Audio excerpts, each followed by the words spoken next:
நல்லது பண்றதுக்கு அரசியலுக்கு வாங்கடா, கொள்ளை அடிக்கிறது கொலை பண்றதுக்கு மாடா அரசியலுக்கு.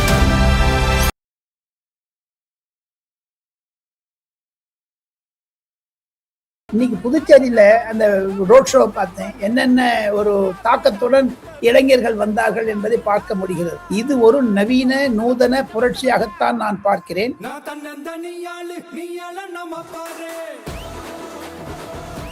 விஜய் பேசியதை நான் கேட்டேன். அவருக்கு வரக்கூடிய இளைஞர் கூட்டத்தை பார்த்தால் எனக்கே பிரமிக்க வைக்கிறது. காங்கிரஸ் பாஜக ரெண்டு கூட்டணி இருக்கீங்கல்ல, ரெண்டு கூட்டணியில இருக்க கட்சிங்க ஒன்றியத்திலையும் ஆட்சியில இருந்தவங்க தானே, இப்பவும் இருக்கிறவங்க தானே. இந்த புதுச்சேரி மக்களோட மாநில அந்தஸ்து கோரிக்கை எத்தனை வருஷமா இருக்குது? விஜயை எப்படியெல்லாம் நெசுக்கலாம், கிரஷ் பண்ணலாம், ஓட விடலாம், நிறுத்தலாம், முத்துக்கட்டை போடலாம் என்றெல்லாம் திட்டம் போட்டாலும் பொதுமக்களுடைய ஆதரவு அவருக்கு இருக்கிறது. என்னுடைய அனுமானத்தில் கண்டிப்பாக இது ஓட்டாகத்தான் மாறும். எங்கெங்க தமிழ்காரர்கள் இருக்கிறாரோ அவர்களுக்கெல்லாம் ஒரு ஆர்வத்தை உண்டாக்கி விட்டது தமிழும் புதுச்சேரியும் சேர்ந்து, தமிழ்நாடும் புதுச்சேரியும் சேர்ந்து விஜயா அல்லது எடப்பாடி பழனிசாமியா என்று தான் இப்போ பேச்சு பொருளாகி இருக்கிறதே தவிர, திராவிட முன்னேற்ற கழகம் எப்படி விஜய் சொல்றாரோ, எப்படி எடப்பாடி பழனிசாமி சொல்றாரோ, அது மாதிரி டிஎம்கே கான், மிஸ்டர் ஸ்டாலின் கான். பாண்டிச்சேரியில என்ஆர் காங்கிரஸ், ராகுல் காந்தி காங்கிரஸ், விஜய் என்று ராகுல் காந்தி பிளான் போட்டார். அது கலைஞருக்கு தெரியும். புதுச்சேரியில இவ்வளவு காற்று வீசுகிறது, அலை வீசுகிறது என்றால் புதுச்சேரியில் இருக்கக்கூடிய அலை கிராஸ் விண்ட் தமிழ்நாட்டிலையும் வரும் என்பதுதான் என்னுடைய கருத்து. அந்த விண்ட் வரும்பொழுது திராவிட முன்னேற்ற கழகம் பறந்து விடும், ஒழிஞ்சு விடும் என்றெல்லாம் ராகுல் காந்தி கணக்கு கணிக்கிறார். 75 வயதிலும் தமிழக அரசியலை கடந்த 1967 இருந்து பார்த்து கொண்டிருப்பவன். சென்னையில் நிருபராக இருந்தேன், டெல்லியில் பத்திரிகை ஆசிரியராக இருக்கிறேன், ஆங்கில தொலைக்காட்சிகளுக்கு ஆலோசகராக இருக்கிறேன். ஒரே ஒரு வரியில் சொல்ல வேண்டும் என்றால் திமுக தோல்வி அடையும். ராகுல் காந்தி பிரச்சாரம் தமிழ்நாட்டுக்கு வருவாரா இல்லையா சார்? வரமாட்டார். விஜயகாந்தையும் விஜயும் ஒப்பிடாதீங்க. விஜயகாந்த் அரசியல் இருந்தார், என்னதான் நெசிக்கினாலும் புசிக்கினாலும். அதே மாதிரி இந்த விஜயகாந்த் விஜய்னு பேர் வச்சாலே கொஞ்சம் அரசாங்கத்துக்கு எதிர்க்காக தான் இருப்பாங்க. ஒண்ணு. ரெண்டாவது, பிரேமலதா மாதிரி திமுக காலில் விழ மாட்டாங்க. கலர் கண்ணாடி நேயர்களுக்கு ஒரு சவால். நாங்க ஒரு கருத்து கணிப்பு இந்த இதுலயே காமெண்ட்ஸ்லயே எழுதுங்கன்னு நான் சொல்றேன். நான் அடுத்த தொலைக்காட்சியில் பேசி விட சொல்கிறேன். நீங்க ஊரெல்லாம் ஏன் போட, நம்ம தொலைக்காட்சியில் அவங்க எழுதிட்டோம். கலர் கண்ணாடிக்கு நீங்க ஒழிகான்னு சொல்லுங்க, வாழ்கான்னு சொல்லுங்க, என்ன ஒண்ணா சொல்லுங்க. ஆனால் திருமாவளவன் சொல்வது, அவர் திமுகவிலிருந்து நகர்ந்து விஜய் பக்கம் தேர்தலுக்கு பிறகு போவார் என்பதைத்தான் அறிகுறி காண்பிக்கிறார். ஒருவேளை தமிழக விடுதலை சிறுத்தை கட்சி சொல்லுகிற மாதிரி ஹங் அசம்பிளி வந்ததுன்னா காங்கிரசும் பிசிகாவும் மதிமுகவும் கம்யூனிஸ்ட் கட்சிகளும் விஜயுடன் போவார்கள். விஜய் முதலமைச்சராக உறுதி வெளியே வந்துட்டா.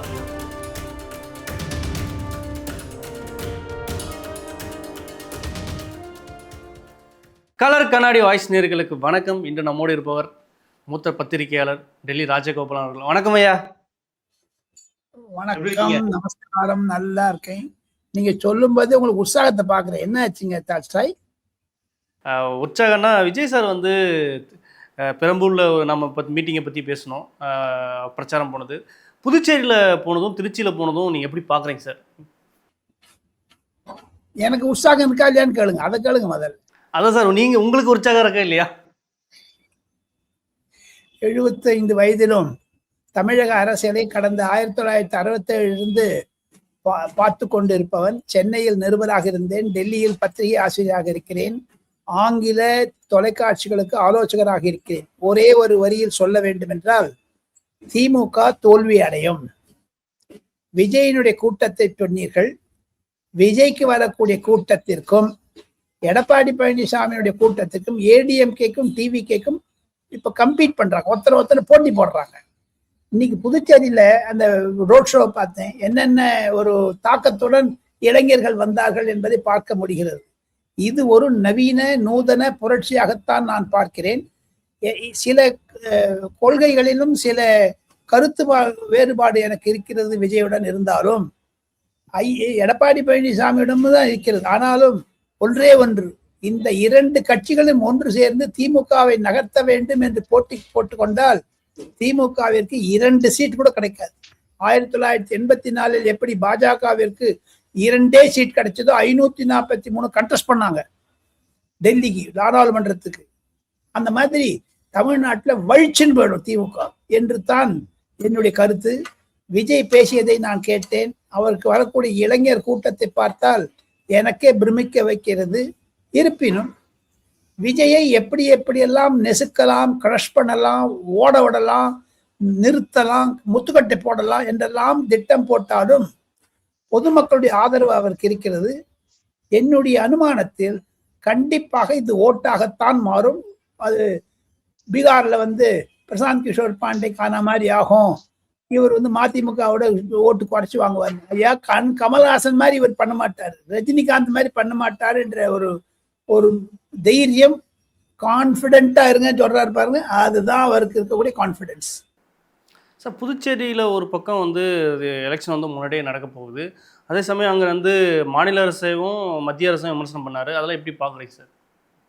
அதுக்கு அவருடைய கொள்கையை அவர் சொல்றாரு. ஜனநாயகத்தில் பேச்சுரிமை உண்டு, கருத்துரிமை உண்டு, யார் ஒன்றும் எது ஒன்றும் சொல்லலாம், அதை பற்றி ஒன்றும் கவலையே கிடையாது. இருப்பினும் அவருடைய முக்கிய எதிரி தமிழ்நாட்டிற்கு தான் எலெக்ஷன். இப்ப டெல்லிக்கு பாஜகவை எதிர்க்கிற இல்லைன்னு தமிழ்நாட்டில் போட்டி போடுறாங்க. ஆனா தமிழ்நாட்டுக்கு நேரம் இல்லை, டெல்லி அவர் எதிர்க்கணும். டெல்லி சொல்றாரு, டெல்லி அவருக்கு தூரத்தில் இருக்கிறது, சென்னை புதுச்சேரி பக்கத்துல இருக்குது. தங்களுடைய முக்கிய எண்ணம் திராவிட முன்னேற்ற கழகத்தை தோல்வி அடைக்க வேண்டும். அந்த ரீதியில் ஒரு காமன் மினிமம் ப்ரோக்ராம் மாதிரி போட்டிருந்தான்னு வச்சுங்க, பெஸ்டா இருக்கும். இருப்பினும் வட இந்தியாவில் இருக்கக்கூடிய தொலைக்காட்சிகள் இன்று முதல் விஜயினுடைய ரோட் ஷோவை போட ஆரம்பித்து விட்டார்கள், காண்பிக்க ஆரம்பித்து விட்டார்கள். இதுவரைக்கும் திமுக கொஞ்சம் தடையோ இல்லது அரசாங்கம் மூலமாக ஒரு அழுத்தமோ இருந்தாலும் தேர்தல் கமிஷனுடைய ஆளுமை வந்த பிறகு வட இந்தியாவில் இருக்கக்கூடிய ஹிந்தி சேனல்லாம் கூட கேட்கறாங்க. எங்கிட்டே 2-3 பேர் ஹிந்தியில பேச சொன்னாங்க விஜயினுடைய புதுச்சேரியை பத்தி. ஆஜ் தக் அண்ட் ஏபிபி நியூஸ் மாதிரி இருக்கக்கூடிய டிவி எல்லாம் கூட. ஸோ இதுதாங்க பின்னணி. விஜய் தமிழகத்திலும் புதுச்சேரியும் எங்கெங்க தமிழ்காரர்கள் இருக்கிறாரோ அவர்களுக்கெல்லாம் ஒரு ஆர்வத்தை உண்டாக்கி விட்டது. தமிழும் புதுச்சேரியும் சேர்ந்து, தமிழ்நாடும் புதுச்சேரியும் சேர்ந்து விஜயா அல்லது எடப்பாடி பழனிசாமியா என்று தான் இப்போ பேச்சு பொருளாகி இருக்கிறதே தவிர, திராவிட முன்னேற்ற கழகம் எப்படி விஜய் சொல்றாரோ, எப்படி எடப்பாடி பழனிசாமி சொல்றாரோ, அது மாதிரி டிஎம்கே கான், மிஸ்டர் ஸ்டாலின் கான். ஹிந்தியில சொல்றாங்க ஒரு வர்ணனையை, பாப் பேட்டா க சர்க்கார் கயா, அப்பா மகன் அரசாங்கம் போய்விட்டது என்று. ஸோ அது மாதிரி தான் இருக்க போகுதுங்க. சார், இப்படி ஒரு பக்கம் இல்லை, வட இந்திய ஊடகங்கள் என்னவா சொல்கிறாங்க, எப்படியா பார்க்குறாங்க, அவங்க ஆர்வம் காட்டுறாங்களா? விஜய் இப்படி ஒரு தமிழ்நாட்டில் இப்படி ஒன்று நடக்குது, ஒரு நடிகராக ஒரு 2 வருஷத்துல, ஏன்னா நிறைய பேர் அரவிந்த் கெஜ்ரிவால் முன்மாதிரியாக சொல்கிறாங்க, ஜெகன்மூர்த்தியை சொல்கிறாங்க, அந்த மாதிரி பார்க்குறாங்களா? இல்லை விஜயகாந்த் மாதிரி வந்துட்டு போயிடுவார் அப்படின்ற மாதிரி பார்க்குறாங்களா அங்கே இருக்கிற வட இந்திய ஊடகங்கள்? நீங்கள் ஏன்னா உங்களுக்கு ஒரு மூத்த பத்திரிகையாளர், அங்கே இருக்க எல்லா மீடியா பற்றி உங்களுக்கு தெரியும், என்னவா உங்ககிட்ட கேட்குறாங்க? நீங்க விஜயகாந்தையும் விஜயும் ஒப்பிடாதீங்க. விஜயகாந்த் அரசியல் இருந்தார், என்னதான் நெசிக்கினாலும் புசிக்கினாலும். அதே மாதிரி இந்த விஜயகாந்த் விஜய்னு பேர் வச்சாலே கொஞ்சம் அரசாங்கத்துக்கு எதிர்க்காதான் இருப்பாங்க. 1. 2வது, பிரேமலதா மாதிரி திமுக காலில் விழ மாட்டாங்க. 1. 2வது ஒன்னு சொல்றேன், வட இந்திய தொலைக்காட்சி ஆசிரியர்கள், குறிப்பாக டைம்ஸ் நவ் நவிகா குமார் என்ற பெண்மணி, மூத்த ஆசிரியர், 30-40 வருடங்கள் நாடாளுமன்றத்தையும் என்னுடன் சேர்ந்து கொண்டு ரிப்போர்ட் பண்ணியிருக்காங்க. அருணா கோஸ்வாமி, ரிப்பப்ளிக்குடைய எடிட்டர். நான் பெருமையுடன் சொல்லிக் கொள்கிறேன், அவருக்கு எனக்கு 20 வருடமாக தெரியும். NDTVல பத்மஜா ஜோஷி, ஷிவ் அரூர் போன்றவர்கள் எனக்கு நன்றாக பரிச்சயமானவர்கள். இவங்கெல்லாம் சொல்ற ஒரே ஒரு கருத்து என்ன என்று கேட்டால், அந்த கருத்தை நான் சொன்னீங்கன்னா நீங்க பயப்படுவீங்க. சொல்லுங்க சார், கருத்து என்னன்னு சொல்லுங்க சார். 2 வரிகளில் அவர் சொன்னார்கள், கான்பிடென்டா இருங்க, விஜய்க்கு ஒரு சைசபிள் ஓட்டு கிடைக்கும் என்று. சைசபிள் ஓட்டுனா நான் என்னன்னு கேட்டேன், சைசபிள் சீட்டா சைசபிள் ஓட்டான்னு கேட்டேன். சைசபிள் சீட்டுன்னாங்க. அதை தவிர யஷ்வந்த் தேஷ்முக் என்று சொல்லக்கூடிய ஓட்டர், அவர் ஒரு சர்வே பண்றாங்க. இன்று அல்ல நேற்று அல்ல, பல 20 வருடங்களா என்னுடன் டிபேட்லயும் உட்கார்ந்துருக்காரு. அந்த யஷ்வந்த் தேஷ்முக்கை நான் நன்றாக அறிவேன். அவர் ஒரு மராட்டியர், துபாயிலிருந்து ஃபங்க்ஷன் பண்ணிக்கிறார். அவரிடம் 150-200 பேர் வேலை செய்யறாங்க. அவருக்கு டெலி இன்டர்வியூன்னு பேரு. அது மூலமாக தமிழகத்தில் இருக்கக்கூடிய 13,500 பேருடன் தொலைபேசி மூலமாக பேசி கருத்தை கெழுந்து கொண்டு அவர் ஒரு சர்வே போட்டிருக்காருங்க. இது நம்பர் சின்னதா இருந்தா கூட மூடாதி தமிழ்நாடு என்று சொல்லுகிறார். அதை நேற்று இந்தியா டுடே என்று ஒன்று வெளியிட்டார்கள். அதிலும் விஜய்க்கு ஆதரவு என்பது 56% இருப்பதாகத்தான் அவர் சொல்லுகிறார். அது என்ன அர்த்தம்? ஆதரவு இருந்தா ஓட்டு ஆகுமான்னு அவரையும் நான் கேட்டேன். அவர் சொன்னார் 50-50 இருந்தா கூட 30% வாங்கினார்னா கூட, அந்த 30% வாங்கினார்னா கூட he will spoil the ADMK, he will spoil DMK and go with ADMK என்றெல்லாம் கருத்து கருதுகிறார். நவிகா குமார் அம்மையார் என்னிடம் சொன்னது, விஜய்க்கு வரக்கூடிய கூட்டம், நான் விஜயை பார்த்தேன், சென்னையில் டைம்ஸ்னுடைய கருத்தரங்கம் நடந்த பொழுது அதில் எடப்பாடி பழனிசாமி வந்தார், அதில் மு.க. ஸ்டாலின் வந்தார். விஜய் வரமாட்டேன்னு சொன்னார். காரணம் அது அரசாங்க ஃபங்க்ஷன், விஜய் கூப்பிடாதே என்று கூட மு.க. ஸ்டாலின் மூலமாக, அந்த செய்தித்துறை மூலமாக டைம்ஸ் நமக்கு ஒரு அழுத்தம் தரப்பட்டது என்றெல்லாம் கேள்வி கேட்கு. ஆனா அந்த மாதிரி போய் பார்த்துட்டு வந்தாங்க. NDTVல இருக்கவங்களாம் 5-6 பேர் போய் பார்த்தாங்க விஜய் ஒப்புக்கொண்டிருக்கிறார். ஏப்ரல் 15 முதல் ஏப்ரல் 20ஆம் தேதிக்குள்ள நான் எல்லாருக்கும் இன்டர்வியூ தரேன் என்று. ஸோ ஆக மொத்தம் விஜய் இந்தி பேசுபவர், இந்தி நன்றாக புரியும், ஆங்கிலத்திலும் தமிழிலும் பேசினார்னா ஒரு பெரிய ஹைப் இருக்குங்க. எந்த தமிழக தொலைக்காட்சிகள் ஒதுக்குகிறதோ, வட இந்திய தொலைக்காட்சிகள், குறிப்பாக டெல்லி தொலைக்காட்சிகள் 35 முதல் 40 முதல் அதெல்லாம் அரவணைக்கிறார்கள். அந்த 40 தொகை டெல்லியில் இருக்கக்கூடிய பிலிம் சிட்டி என்று நாய்டா அருகே இருக்கிறது. அதுல 40 தொலைக்காட்சிகளுடைய அலுவலகங்கள், ஸ்டூடியோலாம் இருக்குது. எங்கு பார்த்தாலும் டெல்லியில், குறிப்பாக தூதுவரகங்கள் சரியே போனால் சிங்கப்பூர், மலேசியா போன்ற தூதுவரகங்கள் இருக்கக்கூடிய உயர் தூதுவர்கள், டிப்ளமேட்ஸ். அதை தவிர டெல்லியில ஒரு 56-57 எம்பசிஸ் இருக்கு, ஹை கமிஷன் இருக்கு. அதில் இருக்கக்கூடிய அனைவருக்கும் தமிழ்நாடு ஒரு மேஜர் பொலிட்டிக்கல் பாயிண்டாக இருக்குது. யார் வெற்றி பெறுவார்கள், யார் தோல்வி அடைவார்கள் என்று அவர்கள் எல்லாம் அந்த நாய்டா ஸ்டுடியோக்கு வந்து கேள்வி கேட்கிறார்கள். ஒரு மீட்டிங் பாயிண்ட்ல வந்து என்ன நடக்கலாம் கேட்க. அப்போ சில பத்திரிகை ஆசிரியர்கள் அந்த டிப்ளமேட்ஸுக்கு சொன்ன கருத்து என்ன என்று கேட்டால், தமிழ்நாட்டில் தீராட முன்னேற்ற கழகத்திற்கு எதிராக, மு.க. ஸ்டாலினுக்கு எதிராக அலை வீசுகிறது என்று சொன்னார்கள். யார் வெற்றி பெறுவார்கள் என்று கேட்டால் போகத்தான் தெரியும். விஜய்க்கு வரக்கூடிய கூட்டத்தை பார்த்தால் விஜய் சைசபிள் நம்பர் வாங்குவார் என்று அவதியும் சொல். அந்த சைஸ் என்ன நம்பர் கேட்டால் 45 முதல் 50 என்று சொல்லுகிறார்கள். இல்லை சார், திருமாவளவன் போன்றவர்கள் நிறைய பேர் வந்து இங்க தொங்கு சபை ஏற்படுறதுக்கு வாய்ப்புகள் இருக்கு அப்படின்ற மாதிரிலாம் சில பேர் சொல்றாங்க. இப்போ 50 சீட் வந்துருச்சுன்னா டால்ஸ்டாய் கலர் கண்ணாடி நேயர்களுக்கு ஒரு சவால். நாங்க ஒரு கருத்து கணிப்பு இந்த இதுலயே காமெண்ட்ஸ்லயே எழுதுங்கன்னு நான் சொல்றேன். நான் அடுத்த தொலைக்காட்சியில் பேசி விட சொல்கிறேன். நீங்க ஊரெல்லாம் ஏன் போட, நம்ம தொலைக்காட்சியில் அவங்க எழுந்துட்டோம். கலர் கண்ணாடிக்கு நீங்க ஒழிகான்னு சொல்லுங்க, வாழ்கான்னு சொல்லுங்க, என்னன்னா சொல்லுங்க. ஆனால் திருமாவளவன் சொல்வது, அவர் திமுகவிலிருந்து நகர்ந்து விஜய் பக்கம் தேர்தலுக்கு பிறகு போவார் என்பதைத்தான் அறிகுறி காண்பிக்கிறது. சார், அதே மாதிரி காங்கிரஸ் வேட்பாளர் பட்டியல் திருமாவளவனை பத்தி பேசாதீங்க. ஏன்னா திருமாவளவன் பயப்படுவது எல்லாம் தன்னுடைய வாக்காளர்கள், தன்னுடைய சமுதாயத்தை சேர்ந்தவர்கள் எல்லாம் விஜய் பக்கமும் எடப்பாடி பக்கமும் போய்விட்டார்கள் என்ற ஒரு வருத்தம் அவருக்கு இருக்கிறது. அதனால்தான் அவர் திமுகவிலிருந்து விலக ஆரம்பித்து விட்டார். சார், இப்படி ஒரு பக்கம் இருக்கையில காங்கிரஸ் வேட்பாளர் பட்டியலில் திரும்பவும் குளறுபடியா இருக்கு. 27 சீட்டு தான் சொல்லியிருக்காங்க, ஒரு சீட்டு சொல்லலை. ஜோதிமணி வந்து கடுமையாக சண்டை ஃபைட் பண்றாங்க. அதெல்லாம் எப்படி பாக்குறீங்க? ஜோதிமணியும் மாணிக் தாக்கூரும் ராகுல் காந்திக்கு இடதுகரம் வலதுகரம், மிக மிக ஆப்த நண்பர்கள்.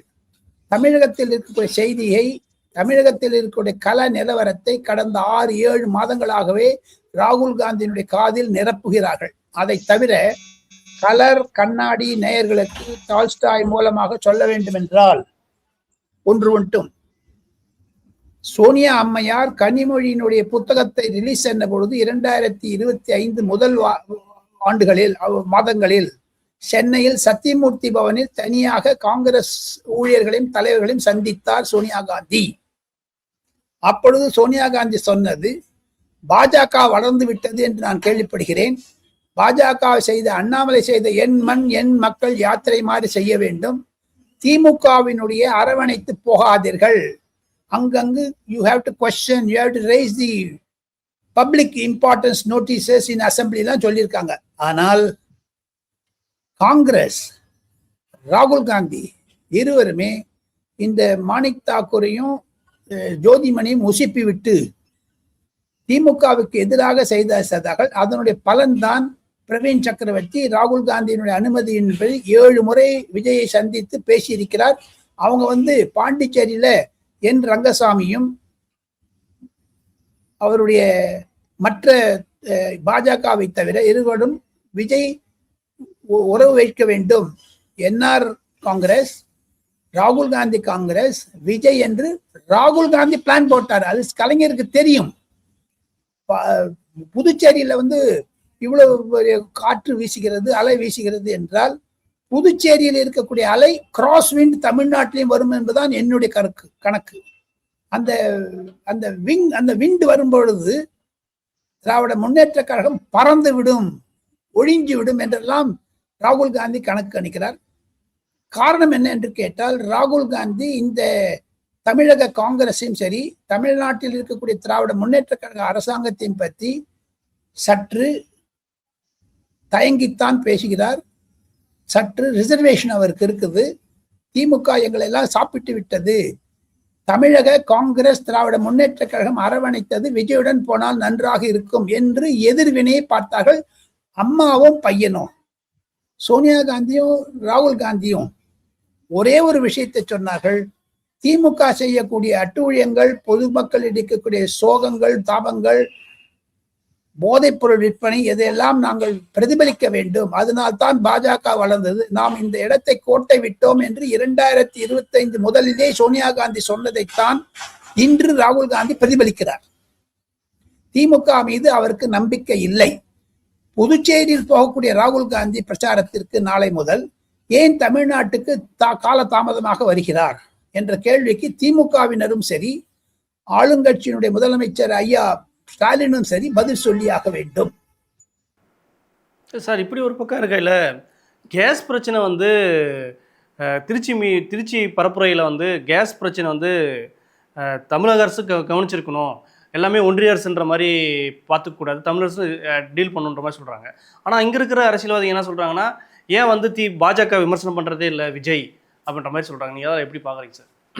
காரணம் என்ன என்று கேட்டால், விஜய் சொல்லுவதில் விஜய் நான் நம்புகிறேன் அடுத்த கூட்டத்தில் இருந்து விஜய் விளக்க வேண்டும் அந்த தன்னுடைய கருத்தை.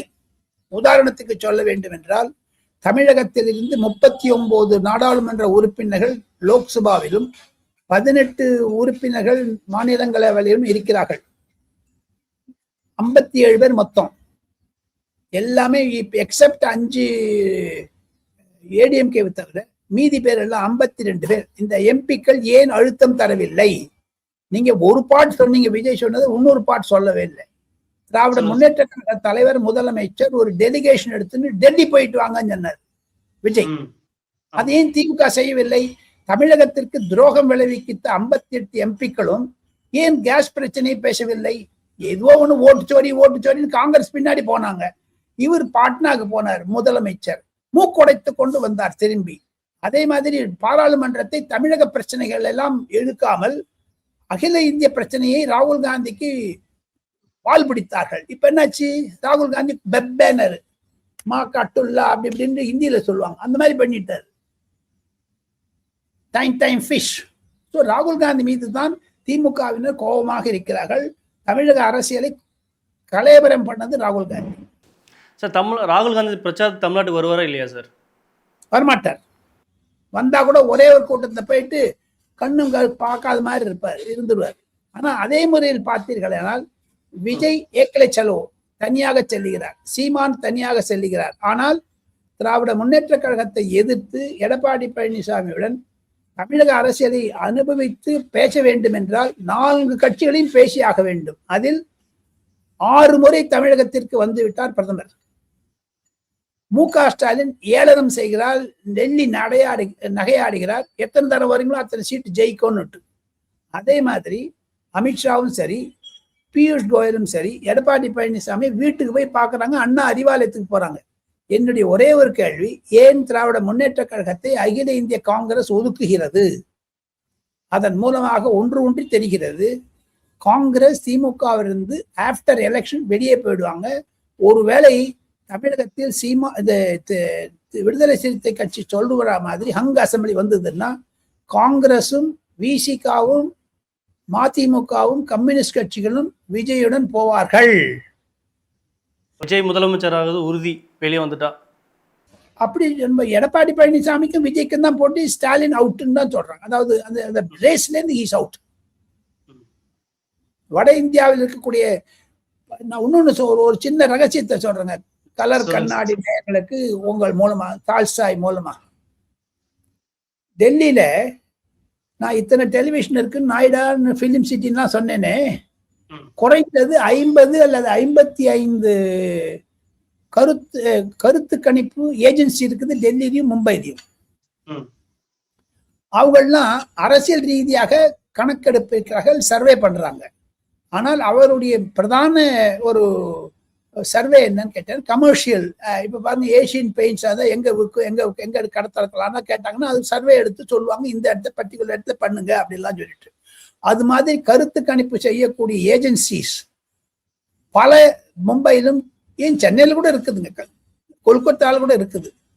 ஒரு கருத்து கணிப்பு டெல்லியில் இருக்கக்கூடிய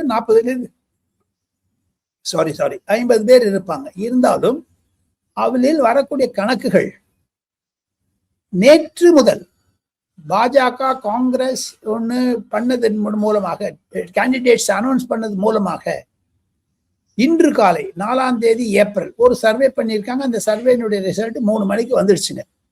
அதுல என்ன சொல்றாங்க கேட்டீங்கன்னா, யஷ்வந்த் தேஷ்முக் என்று சொல்லக்கூடிய ஓட்டருடைய சேர்மன் அண்ட் மேனேஜிங் டைரக்டர், அவருடைய தளம் என்ன என்று கேட்டால், don't under estimate Edappadi Palaniswami, give valuation to Mr. Vijay Joseph TVK என்று சொல்கிறார். வேல்யூவேஷன் என்றால் அவர்கள் நெருக்கமாக வருகிறார்கள் ஒருத்தருக்கு பின்னாடி. ஆக மொத்தம் கருத்து கணிப்பில் கூட கமர்ஷியலா இருந்தாலும் சரி, பொலிட்டிக்கலா இருந்தாலும் சரி, திமுக பின்னடைகிறது. இது விஜயினுடைய தாக்கம் தான் இருக்கும் என்று அவர்களும் கருதுகிறார்கள். சார், இறுதிய ஒரே கேள்வி, வட இந்திய பத்திரிகைகளாக இருக்கட்டும், ஊடகங்களாக இருக்கட்டும், அங்கே இருக்கிற மற்ற ஸ்டேட் லீடர்ஸ் எல்லாம் விஜய் திமுகவுக்கு ஒரு பெரிய திட்டனா இருக்குன்னு பாக்குறாங்களா?